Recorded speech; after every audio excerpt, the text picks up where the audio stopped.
If you're the Biden administration, you can talk about how good the economy is. You can gaslight all you want, but it does not make a difference with your average voter, because your average voter is seeing it every day at the gas station, every day at the grocery store. Energy costs are up, for example, so utilities are higher. And that's making a real dent in especially working class Americans and their pay. All right, Congressman, thank you so much for visiting and taking time to speak with us as a constituent. I can say I have been inordinately grateful for the work you're doing here. But since this conversation is going to go out to activists all across the country on our national channels, not just Pennsylvania, our audience might not be as familiar with you. So tell us a bit about your background and how you ended up on the Hill. Yeah, well, thanks, Ashley. I appreciate it. So I'm from Western Pennsylvania originally, went to Penn State Barron for undergrad, then Duquesne for law school. But when I was in law school, I really decided that I was going to pursue what had been a lifelong goal, and that was to go into the U.S. Navy JAG Corps. So I applied. I was very fortunate I got in. And then once I got into the JAG Corps, I decided that I wanted to volunteer to deploy to Iraq. And after about a year in the Navy, I got the chance to deploy to Baghdad. I was given an assignment that was incredible. I was prosecuting terrorists and insurgents in the Iraqi court system before Iraqi judges using Iraqi law, of course, through an interpreter. And had roughly 100 cases, just under 100, had just under 100 convictions, including 13 death penalty convictions. And then that was a 6-month deployment in 2009, came back into the fleet at Norfolk in the Navy Legal Service Office, and almost was immediately given a case with a Navy SEAL who was falsely accused of punching the butcher of Fallujah. It was absolutely ridiculous. It didn't happen, but it was the Obama administration. They took the word of a terrorist over a team of Navy SEALs. I went back to Iraq to defend the Navy SEAL, cross-examined the terrorist on the stand, showed that the prosecution's case and the terrorist was clearly lying on the stand. And my client was fully acquitted. So were the other SEALs that were tried after. And then I became the officer in charge of Texas and Oklahoma, came back to Pittsburgh, the Pittsburgh area, and I thought I was just going to practice law, but I got recruited to run for district judge. The district was 63% Democrat. I ended up winning. I was 29 when I won. I was 30 when I got sworn in as district judge, and I did that for about a year and a half, but I really felt like we could be doing better, especially on energy policy. And when the chance came, my state senator resigned. And so I ran to be the state senator largely because I wanted to see improvement in oil and gas law, or policy rather. Was a state senator for a period of time and then ran for Congress because I felt that I could do more with my background at a federal level and working with national issues. Awesome. Well, the last several years have been dominated by the inflation crisis created by Bidenomics. And as far as what's at the top of mind for voters nationwide, this is exactly what we're hearing on doorsteps, on the phones, at events.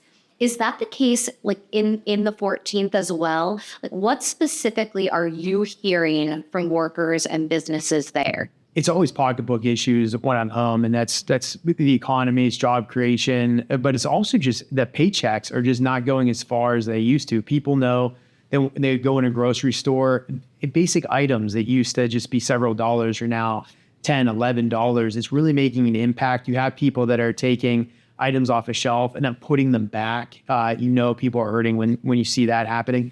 And then it's also at the pump. The pain at the pump is real. And you can't, if you're the Biden administration, you can talk about how good the economy is. You can gaslight all you want, but it does not make a difference with your average voter, because your average voter is seeing it every day at the gas station, every day at the grocery store. Energy costs are up, for example, so utilities are higher. And that's making a real dent in especially working class Americans and their pay. You have credit cards that are maxed out. We have all-time credit card debt right now. This is clearly an issue, and it's leading to stagnation in the economy. So it's always the number one issue when I'm home. It's the number one issue nationally. And I think if the election is on the economy, Trump is going to win in the fall. So tell us a little bit about your committees. You specifically sit on a couple of very powerful committees that just about every, and if not every, nearly every important piece of legislation is now touched by the committees that you are on, especially over the last few years as Democrats ran through all their reckless spending and Republicans are now trying to respond this year, obviously with President Biden in office, but next year potentially with full control of the federal government, the role of your committees and how that might look next year as well. So it's interesting because my two committees, a lot of times when you tell people what you're on, they don't exactly get it. They get the appropriations has to do with funding bills. But the Rules Committee, everybody thinks it's the committee that says you can't chew gum on the House floor, right? The committee, a rule is any bill that's coming to the floor, unless it's on the suspension calendar, meaning it's getting 2/3 votes or has to pass with 2/3, it's coming with what's called a rule. And that determines how many amendments, if any amendments, are put on that bill, who debates it, how long the debate is. And I wanted to get on rules and appropriations for a reason. It's because I have a large legislative portfolio. I like working on numerous issues. The only way in Congress that you can touch everything is if you're either on appropriations, because of course everything needs funded, or you're on the Rules Committee because you can dictate what amendments are going on bills. And so I asked Kevin McCarthy, the former speaker, to put me on either rules or appropes. He was nice enough to put me on both, and I've really enjoyed my time. I've had now 2 terms on rules, 2 terms on appropriations. But with also being the chief deputy whip, you're dealing with everything. So Tom Emmer and I, the majority whip, a lot of times we're at the very start of the legislation because with such a narrow majority, we have to make sure we can get everybody on board. So a lot of times I'm in the process, even when these bills are in the committee, dealing with them, of course, in the Rules Committee, and then when they're on the floor, whipping the votes as well. So it's a great position to be in. It really puts me at the intersection of all these different bills. Yeah, absolutely. So you touched a little bit on your interest in energy policy specifically, obviously a huge issue for Americans nationwide, particularly in the Commonwealth, an energy-rich state. We've done a few events in the Commonwealth at gas stations and what have you, and have heard from Americans about how the costs are adding up. But it's a very complex issue. So how do you explain to folks simply how the Biden administration's energy policy has made their lives more expensive? Well, the Biden administration literally from day one declared war on American energy, and they did that by canceling the Keystone XL pipeline, killing, by the way, easily 20,000 union jobs. And remember, Biden's supposed to be this big champion of blue-collar workers and the unions. Right out of the gate, he killed all those jobs. But it also made us much more dependent on adversaries. So let me just back up here. Energy is just not about energy production costs. It's also about projecting power abroad. And we're in a very weak position when we are telling Venezuela that they can produce more oil, we're going to lift sanctions because it strengthens a dictator. We're in a much weaker position when we are not sending LNG from the port in Philadelphia to Gdansk, Poland, and our European allies are reliant on Russia for their energy needs. Also with Iran, with reducing sanctions on Iran, allowing them to fund terrorism across the world and particularly the region. But we are not doing service to the greatness of America when we are allowing these adversaries to produce energy and we are not producing. Then there's a whole economic side of energy production, where if you have cheap, abundant energy from the United States, you're reducing the cost of manufacturing, which we always think of it in cost of the average homeowner, which in Pennsylvania, because of natural gas, your average family is saving roughly $1,200, maybe $1,500, depending on how you count it a year. And that's substantial. But think about if you are running an advanced manufacturing plant, or you have, if you have anything that takes a lot of energy in the manufacturing space, if you can have that cheap energy, you're making it much more affordable to produce goods in the United States. So we're able to reshore a lot of these jobs and bring the manufacturing home, where you just can't do that. If, for example, China is bringing on 1 coal-fired power plant a week, and we're shutting down those coal-fired power plants. And then there's also just petrochemicals. We could see the entire argument on CO2 emissions, for example, and renewable energy. I don't believe in that, but we could do that and say, okay, we're going to go to 100% wind and solar. You still need to have petroleum because you need petrochemicals. You can't make anything from a pair of eyeglasses to a T-shirt to up to a fighter jet if you don't have petrochemicals as part of the process. So a lot of it feeds into manufacturing as well, because in places like Western Pennsylvania, for example, where you have PPG and Covestro, big coating manufacturers, you need to have cheap and abundant petrochemicals, which leads to advanced manufacturing as well. So for all those reasons, both foreign policy, economic, and just to strengthen our manufacturing base, we need to have cheap and abundant energy from the United States. Absolutely. So we're obviously in the middle of an election year, very narrow majorities in both chambers of Congress. increasingly kind of both parties are competing over a very narrow sliver of swing voters. So how do you think at a high level about communicating the conservative cause to bring more people in, to win elections, advance good policy? I mean, how do you talk ideologically about where you're at and why it's the way forward for all Americans? Well, I think for one, we're the big tent party. We're the party that doesn't have litmus tests. And I can tell you from just being chief deputy in the House, chief deputy whip in the House, on the Democratic side, they're almost always in lockstep. If you look at their voting records, they're almost all of them, even the ones that are self-proclaimed moderates or blue dogs, they vote overwhelmingly with AOC and Nancy Pelosi. The Republican conference, on the other hand, we are truly the party of individualism, the party of ideas. And that's why you can see such a big ideological difference between Northeastern Republicans, Southern evangelicals, Western libertarians, and then you have Rust Belt Republicans, for example. You have a lot of different ideological divide. That helps grow the party.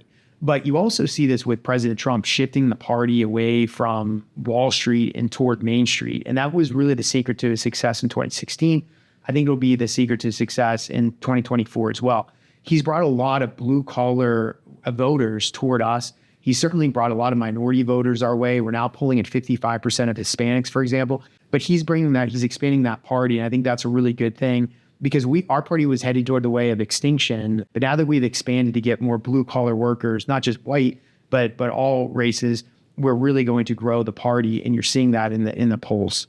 Congressman, with the landscape that it is election year and everything you just said about expanding the constituency of people participating in elections and then sharing sort of our conservative vision and a message with them, what unique role do you think AFP and the grassroots plays this year over the next 5 months? Well, AFP does incredible work, and I liken you to being at the tip of the spear. AFP and your volunteers and your workers, you're the ones that are in the trenches. And I'm thinking about back home, Ashley, certainly yourself being a constituent, but also you've got Mary Beth Cerrucci, who you guys are always out there. I see you at events, you're working it. And by you and others in AFP being out there in the districts and in the trenches, it allows me to be here in Washington, D.C., fighting back the radicalism that you see from the left. It allows me to travel, helping other candidates that are taking the fight to Democrats in these swing districts where we're going to need to win to expand our majority in the House. So it allows myself and others to really be here in D.C., pushing the conservative agenda forward, and on the road, not only raising money, but campaigning for candidates that are going to really be the difference of what our next term looks like. Are we going to have a thin majority? Are we going to go in the minority? Or are we going to do what I think we're going to do and grow the majority into a meaningful majority where we can actually yield power and push the conservative agenda forward? So if Republicans do indeed have full control in 2025, the federal government, what should the top priorities be? What is your vision for advancing the conservative agenda? And how do we do that for all Americans? Well, I think first time, it's going to be whatever President Trump wants to set as the agenda. But if you look at where the House is, you can look at our top few bills. H.R. 1, for example, marquee piece of legislation.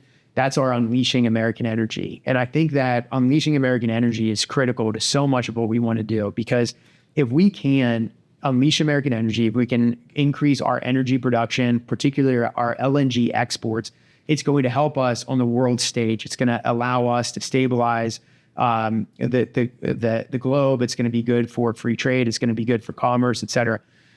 It's also going to reduce the cost it's going to reduce inflation. It's going to reduce energy costs, which will lead to real savings when it comes to what people are paying for at the grocery. Remember, everything that's coming in needs to be trucked in or shipped in somehow.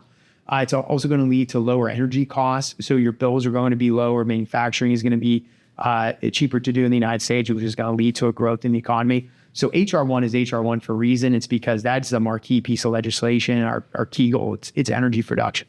A second priority would be the border, making sure that we bring some stability to the border and the chaos and lawlessness that you see there. So those are going to be the top two priorities that I see. Now, there's obviously a whole myriad of other issues, stopping the weaponization of government, for example, making sure that we're leading internationally on foreign affairs, pushing back on wokeness in the military. But really, for me, I think the top two priorities is really energy, which ties into economic growth, and then also border security.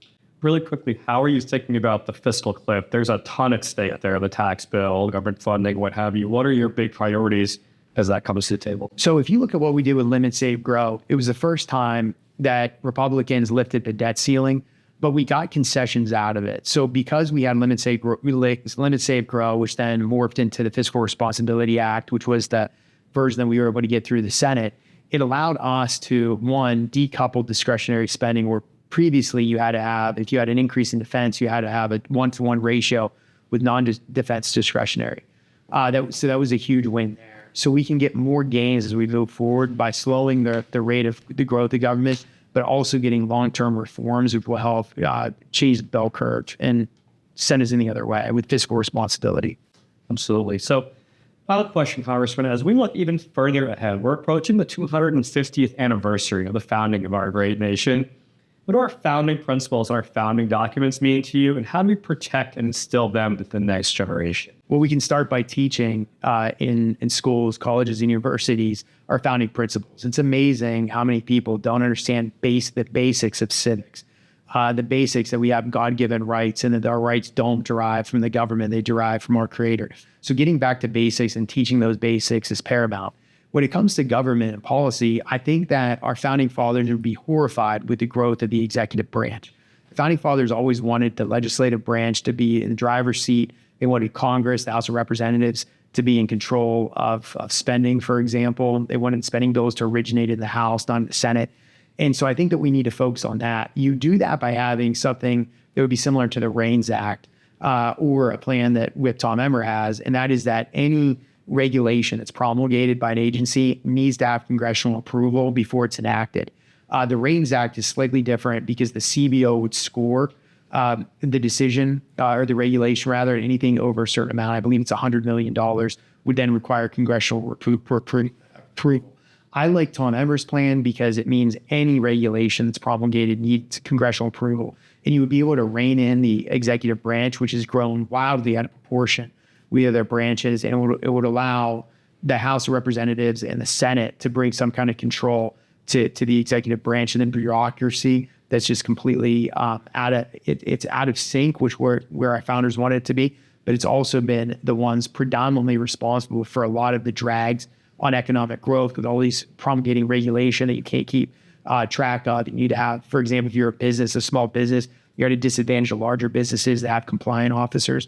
But also just weaponization of government, where you have these agencies that are completely out of control, targeting conservative activists, for example. So it really would start with something similar to the REINS Act, or what I like is the Tom Emmer plan of just requiring congressional approval. It's fantastic, Congressman. Thank you so much for your time. Thank you for joining us. Thanks for having me here, and thanks for all you do.